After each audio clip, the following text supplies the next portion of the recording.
السلام علیکم ورحمۃ اللہ وبرکاتہ۔ انسان کے بدن کے اندر کچھ ایسی چیزیں ہیں جو نجس ہے، مثلا جیسے پیشاب ہے، پاخانہ ہے، خون ہے، منی ہے۔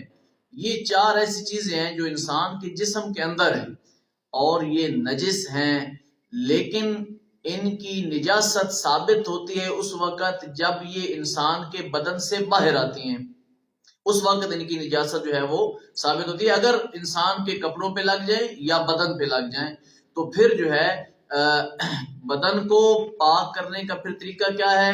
اگر یہ چار چیزیں لگ جائیں، اور کپڑے کو پاک کرنے کا طریقہ کیا ہے؟ اگر یہ چار چیزیں لگ جائیں تو پھر ان کا اگر یہ چیزیں جو ہیں وہ کپڑے پہ یا بدن پہ لگ جائیں تو ان کے پاک کرنے کا طریقہ جو ہے وہ الگ الگ ہے۔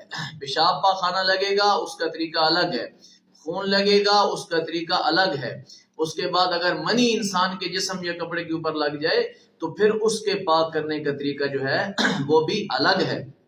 تو اس کے لیے ہم انشاءاللہ ایک پوری ویڈیو بنائیں گے، کپڑا لیں گے، اس کو پاک کر کے آپ کو دکھائیں گے کہ تینوں چیزوں کو جو ہے وہ کیسے کیسے جو ہے اس طرح آپ نے پاک کرنا ہے۔ لیکن اس سے پہلے یہ چیز ایک بتانی بہت ضروری ہے کہ پانی کی کیونکہ دو قسمیں ہیں، ایک جاری پانی ہوتا ہے، ایک قلیل پانی ہوتا ہے۔ پانی تو اور بھی ہے، بارش کا پانی بھی پاک ہے، کنویں کا پانی بھی پاک ہے، اس طرح کور کا پانی بھی پاک ہے، لیکن ہم جو اکثر یوز کرتے ہیں وہ یا تو قلیل پانی یوز کرتے ہیں یا پھر جاری پانی یوز کرتے ہیں۔ تو قلیل پانی اور جاری پانی کی ڈیفینیشن جو ہے انشاءاللہ میں اگلی ویڈیو میں آپ کو بتاؤں گا۔ سیکنڈ پارٹ کا انتظار کیجیے گا۔ اللہ حافظ۔